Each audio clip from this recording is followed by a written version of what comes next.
ये छात्राध्यापक एवं छात्राध्यापिकाएं, सुप्रभात।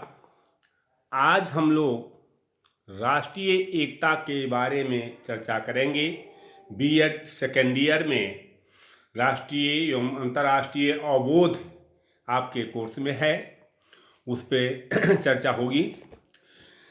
सबसे पहले हम ये जानते हैं कि राष्ट्रीय एकता है क्या।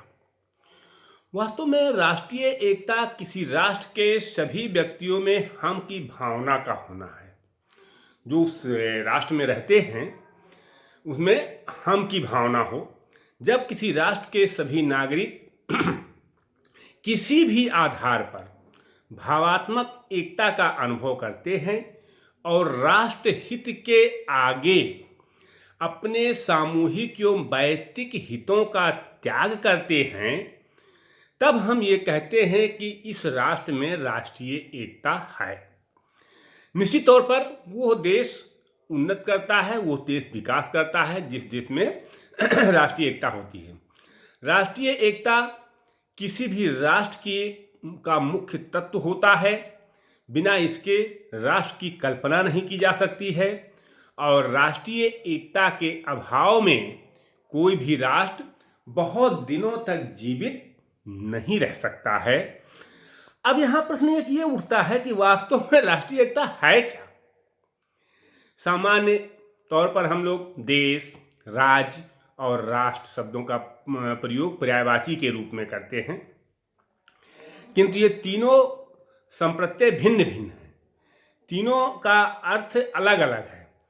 देश एक भौगोलिक संप्रत्यय है, इसमें केवल एक मूल तत्व होता है और वो है भौगोलिक क्षेत्र। राज्य एक राजनीतिक संप्रत्यय है जिसके 4 मूल तत्व होते हैं: जनसंख्या, भूमि, सरकार और संप्रभुता, यानी भौगोलिक क्षेत्र इसमें भी आ जाता है जो राज्य की बात जब करते हैं। और राष्ट्र एक भावात्मक संप्रत्यय है। हमने राज्य की, देश की बात की, राज्य की बात की, लेकिन राष्ट्र एक भावात्मक संप्रत्यय है। इसके 2 मूल तत्व होते हैं: जनसंख्या और जनसंख्या में हम की भावना। अब ये बात दूसरी है कि प्रत्येक राष्ट्र अपने हितों की रक्षा के लिए अपना राज्य स्थापित करने का प्रयत्न करता है और आज सभी राष्ट्रों के अपने अपने अलग अलग राज्य हैं, इसलिए राज्य और राष्ट्र पर्याय बन गए हैं। तो ये यहाँ बात अलग सामने आती है। यहाँ देखना ये है कि अब राष्ट्र में राष्ट्रीय एकता है क्या। राष्ट्र आप समझिए तो राष्ट्रीय एकता क्या है। राष्ट्रीय एकता का अर्थ किसी राष्ट्र के व्यक्तियों में हम की भावना का होना है और इस हम की भावना का मापदंड जो है व्यक्ति द्वारा राष्ट्रहित को सर्वोपरि मानना, राष्ट्रहित के आगे अपने वैयक्तिक या सामूहिक हितों का त्याग करना, राष्ट्रहित को सर्वोपरि मानने की भावना को ही राष्ट्रीयता कहते हैं। राष्ट्रीयता भी 2 प्रकार की होती है, ये हम भी जानते हैं, आप भी जानते हैं कि राष्ट्रीयता 2 तरह की होती है। एक संकीर्ण राष्ट्रीयता और दूसरी उदार राष्ट्रीयता। अब संकीर्ण राष्ट्रीयता व्यक्तियों में यह धारणा विकसित करती है कि मेरा ही राष्ट्र सर्वोपरि है, मेरा ही राष्ट्र श्रेष्ठ है। इस प्रकार की राष्ट्रीयता संसार के लिए घातक सिद्ध हुई है और अतीत में खून की नदियां भी बही हैं। 2 विश्व युद्ध हो चुके हैं, वर्तमान में भी विश्व युद्ध के बादल छाए हुए हैं। तो ये संकीर्ण राष्ट्रीयता का ही परिणाम है। निश्चित तौर पर इसके विपरीत जो उदार राष्ट्रीयता है, उदार राष्ट्रीयता व्यक्तियों को अपने राष्ट्र हित के लिए न्यौछावर करने की प्रेरणा तो देती है, किंतु किसी अन्य राष्ट्र को किसी प्रकार से नुकसान पहुंचाने की आज्ञा नहीं देती है। अर्थात सर्वे भवन्तु सुखिनः की धारणा जो हमारे भारतवर्ष में है, इस प्रकार की राष्ट्रीयता सह अस्तित्व की भावना का विकास करती है और सर्वे भवन्तु सुखिनः सर्वे सन्तु निरामया की बात करती है।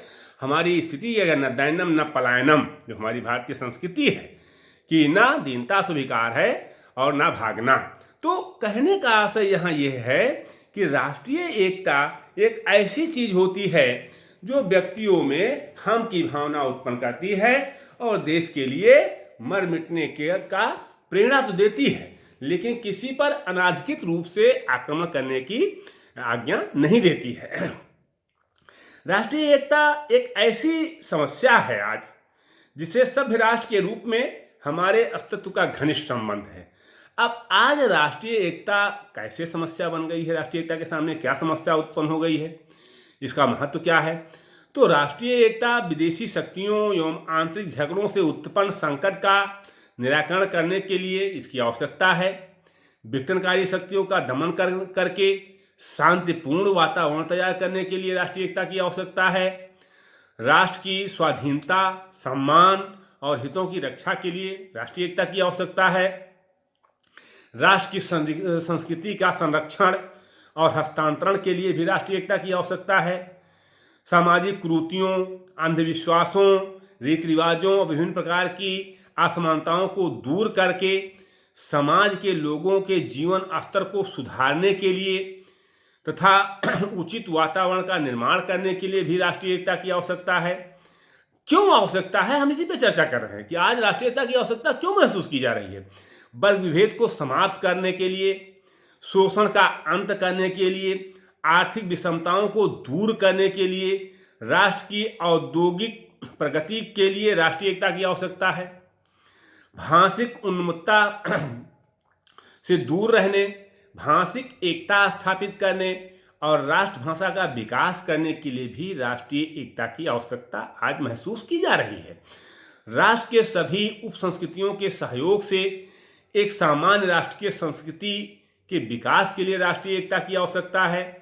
नागरिकों में राष्ट्र के आदर्शों, राष्ट्र के मूल्यों और परंपराओं में आस्था उत्पन्न करने के लिए, राष्ट्र की उन्नति और प्रगति के लिए राष्ट्र की उन्नति एवं प्रगति के लिए राष्ट्रीय एकता की आवश्यकता है। प्रतिबद्धता उत्पन्न करने के लिए राष्ट्रीय एकता की आवश्यकता है। नागरिकों में आत्मत्याग की भावना विकसित करने के लिए, अपने राष्ट्र के लिए हर प्रकार का बलिदान करने की भावना विकसित करने के लिए राष्ट्रीय एकता की आवश्यकता है। सत्य, निष्ठा, सहयोग, समायोजन की योग्यता, कर्तव्यपरायणता, ईमानदारी, सहिष्णुता, दूरदर्शिता, सामाजिक उत्तरदायित्व को वहन करने की आकांक्षा, संवेदनशीलता, मैत्री भाव, समीक्षात्मक चिंतन और सही तथा स्पष्ट निर्णय लेने की क्षमता से युक्त नागरिकों के संतुलित व्यक्तित्व का निर्माण करने के लिए भी आज राष्ट्रीय एकता की आवश्यकता है।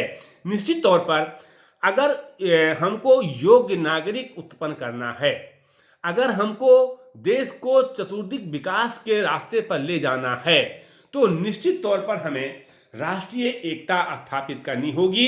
बिना राष्ट्रीय एकता के कोई भी राष्ट्र उन्नति नहीं कर सकता है, कोई भी राष्ट्र आगे नहीं बढ़ सकता है। ये हमको निश्चित तौर पर समझना चाहिए। हम अगले लेक्चर में अगले दिन ये चर्चा करेंगे कि राष्ट्रीय एकता के मार्ग में आने वाली बाधाएं कौन कौन सी हैं, कौन सी बाधाएं हमारे देश में राष्ट्रीय एकता को बाधा पहुंचा रहे हैं, जिससे हमारी राष्ट्रीय एकता छिन्न भिन्न होती जा रही है। जैसा कि काका कालेकर ने कहा है कि भारत की राष्ट्रीय एकता मुट्ठी में बंधे उस बालू के लड्डू के समान है, जो मुट्ठी के दबाव से लड्डू का आकार तो लिए हुए है, लेकिन मुट्ठी का दबाव समाप्त होते ही वो कण कण में बिखर जाता है। क्या इसी तरह हमारी राष्ट्रीय एकता है? तो अगले दिन हम लोग राष्ट्रीय एकता के मार्ग में आने वाली बाधाएं और उनको दूर करने के उपाय के बारे में चर्चा करेंगे। अगर आपको वीडियो अच्छा लगा हो तो लाइक और सब्सक्राइब जरूर कीजिएगा, शेयर जरूर कीजिएगा। बहुत बहुत धन्यवाद आप लोगों को।